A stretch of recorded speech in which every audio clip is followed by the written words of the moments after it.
Yo, what up? Boogie Frantick in the place to be.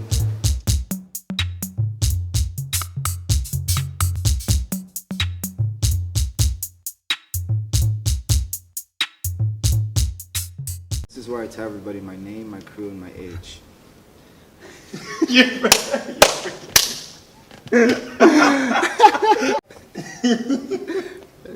I'm just playing. Alright. Yo, what up? My name is Boogie Frantick, and my given name is Ricardo Rodriguez Junior. I was given by my father. I represent the crew, formerly Mighty Zulu Kings, and we are now MZK. The companies that I run with are the Legion of Extraordinary Dancers, Academy of Villains, Substance Over Hype, Dance Masters, and Physical Poets, and also my community organization, the Great One-Eighters. First time I was here was back in 2010. Randomly decided to take a job, came here for leisure and work, and ran into Leal, which we ended up becoming good friends over time.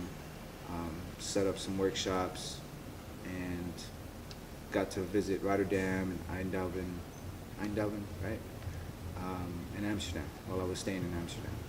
My feelings about this whole week, like this whole experience, it's been 10 days here for Summer Dance Forever, and it's been surreal, you know. Being in this city alone has been surreal for myself. It's kind of like a bittersweet visit.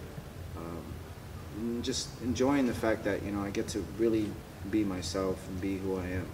Like, I don't have any closed doors and anything to hide for anybody, so it's really cool. Like, I actually get to come here and just be myself.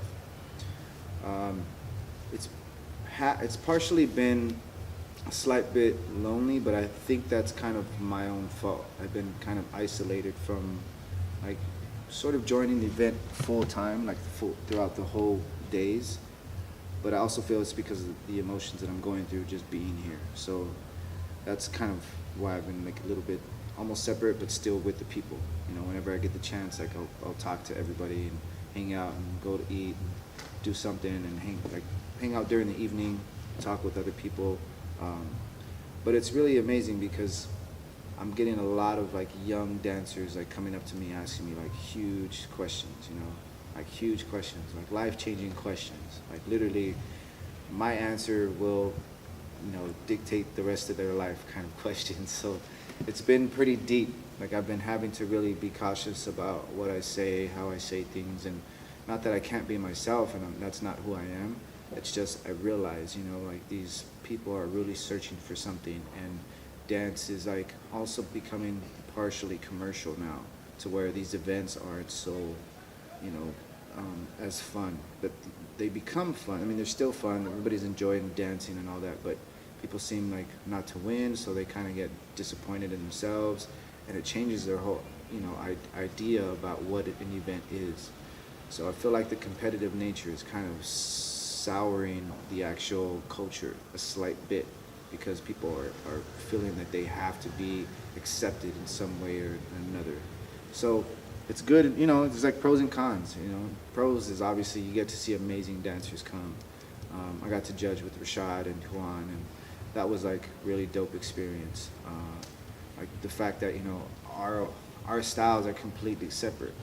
Rashad is an East Coast dancer, I'm a West Coast dancer, Juan is a Korean dancer. It's like you totally have made we all have totally made an impact in the scene, like individually, just with our own flavor. So that's really cool, you know, being able to stand there and really be like, yeah, man, we did some work, you know, like I really appreciate it. But, you know, watching the hip hop, appreciating the house, appreciating, you know, all the competitors, like that was really cool, you know, being able to see even like the young poppers. Like, it was funny because Rashad bumps me like halfway through the thing and goes, man, they love you here, bro. Because like it had little girls from different countries like throwing the West Coast at me and smiling and just enjoying it, you know. And I was like, like, did I really make that much of an impact on this like scene? You know, like it really like it made me laugh, and I got to enjoy the event a little bit more because it was like they really were appreciating me for who I was. At least that's what it looked like, you know. But that was really cool. You know, I got a couple dubs up in my face, and I was like, all right, I feel you, you know. So that was cool. Then the weekend came. Well, the after parties were amazing. Like the after parties was really, really, for me, one of the best parts of the event because it's not often you get 3 or 4 different types of parties back to back to back, and that to me was like the best. Like that's the best because that's where I come from. I come from clubbing and going out and dancing and enjoying the culture that way, where it's like it's just a real raw element of what we go through on day to day. Like, so whatever I'm going through, like I'm letting it out in that cipher. And I just remember I haven't walked out of a club with sweaty pants in like a long time. And this event, I literally had to wash my pants like 2 days in a row. You know, I was like, Jesus, I'm at the laundromat again, like just to wash jeans. That's my fault. I should have packed more pants, but still, you know, I'm not trying to have some funky ass clothes. But again, Thursday was like a funk night. Friday was well, Thursday was like a broken beat night. It was kind of like Friday is when it turned up. Like they had really like a lot of funk on the upstairs. Saturday was a house, and then my homeboy Weham, who's Tomahawk Bang, he's a house DJ. He spun, so it was really dope to hear him and his sound. Like he brings a different element to house, and I feel like that was, you know, people were actually coming up to him like, yo man, like you were dropping some fire, you know, because even Vogers were like voguing during his sets and stuff, and it was like different, you know, brought different styles to the table, which was amazing. Sunday, you know, my boy Leal's hosting and doing his whole thing, getting the crowd hyped. It was really cool. Just seeing that, you know, seeing him grow into like his actual, you know, his who he is. Like he's made an impact in the scene, and that's really amazing for me.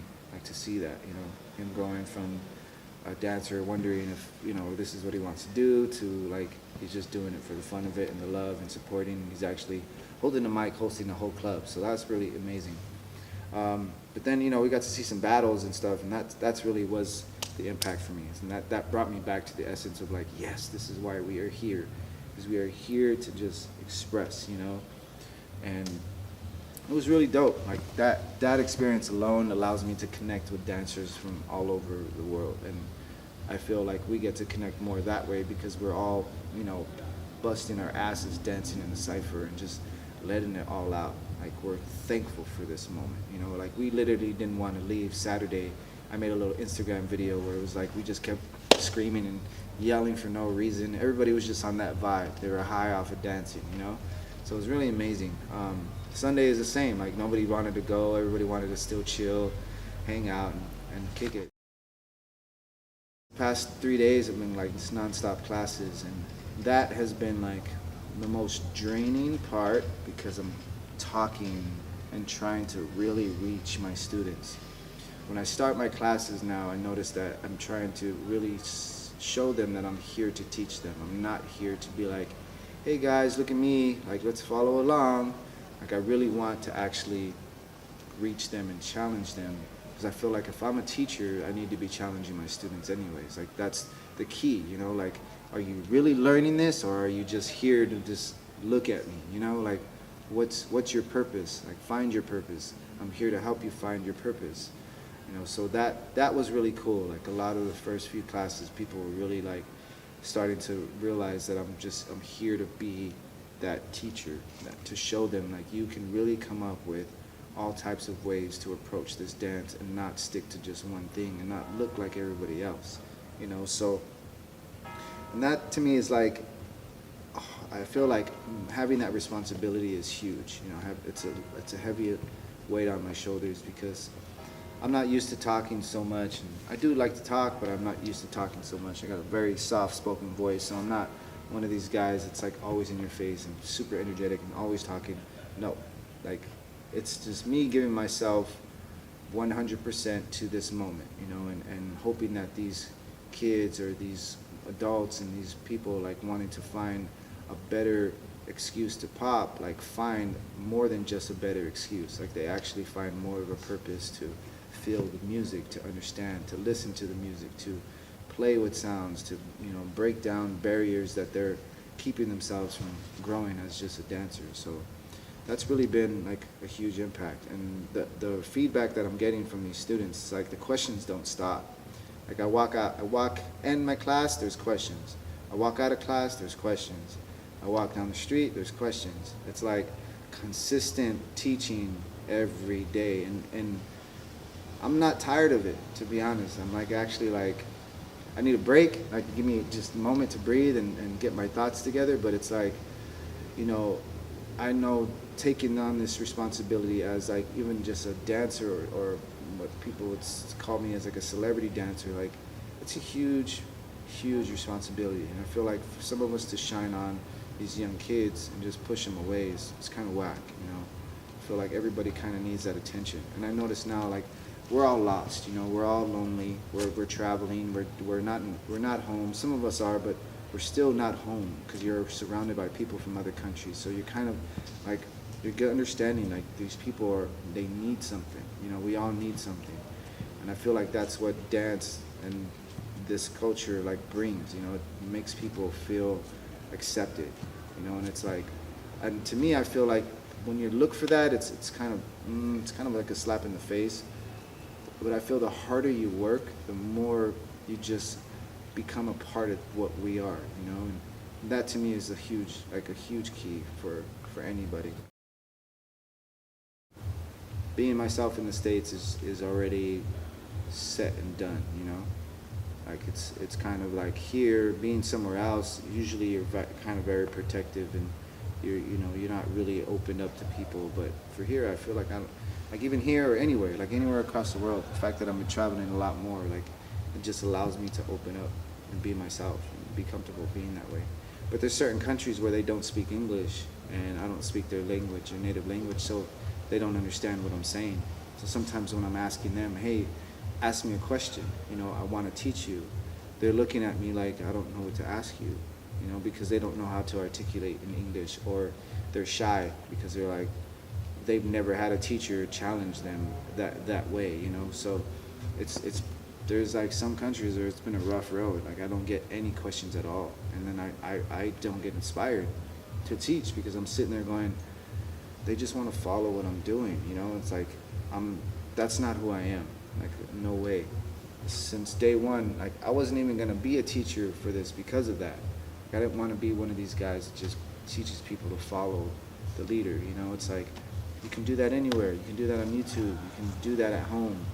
You know, it's like I'm trying to build new leaders for this generation. That's it. Actually, I'm in the process of learning myself again anyways because I've been injured for like 5 months. So I just, like within a month, I just started training and started exercising again. And that's been a challenge for me because even doing this battle and breathing this air here, like I would think I could breathe fine here, but for some reason my breath just seems to be off. Like I don't feel 100% like fully connected to myself, like as far as like my breathing and, you know, my energy. So it's been a challenge. So even teaching, I'm like, man, dude, like I feel like I'm getting exhausted. Like this is crazy. So I feel like, you know, I have to work on myself anyways. And that's kind of when teaching these classes and learning from these students, I'm going full out 100%. And they are really understanding now how high I set my bar, you know, for myself. Like, so imagine if I'm here doing like this move, or I'm showing them this move, right? I'm showing them a drill, and I'm showing them, okay, look, this is like 75%, this is 85%, this is 95%, this is 105%, this is almost 200%. Like they're starting to see how much more you can grow into like your energy, you know, like you can really apply the movement and your mentality along with the music. Like it's so many guidelines that you can follow and then eventually put them all together and make it like that little masterpiece of a drill, and that's just drills. These are just exercises. So I learned this from training, like doing even was it CrossFit for like 2 years. Like I realized the more technique you have down, the cleaner and effective your workout is going to be. On top of that, the more exhausted you are, the more focused you are. The more you shut your brain off, the more you're able to push your body to that next level, you know? So I apply this style of training to my popping, and it's like, even if I'm exhausted, if my hip hurts or if my legs hurt, like I'm still pushing through. And I'm looking at my students and I'm going like, why are you quitting? Like I'm going 200% and it still looks clean. Like you're barely even touching this and you're already quitting on yourself. Like keep going, like keep pushing yourself, you know? So these are things that I'm starting to understand now. Like that's the newest thing that I just realized. Like I need to learn how to motivate my students to drill these drills, to really put that into their system.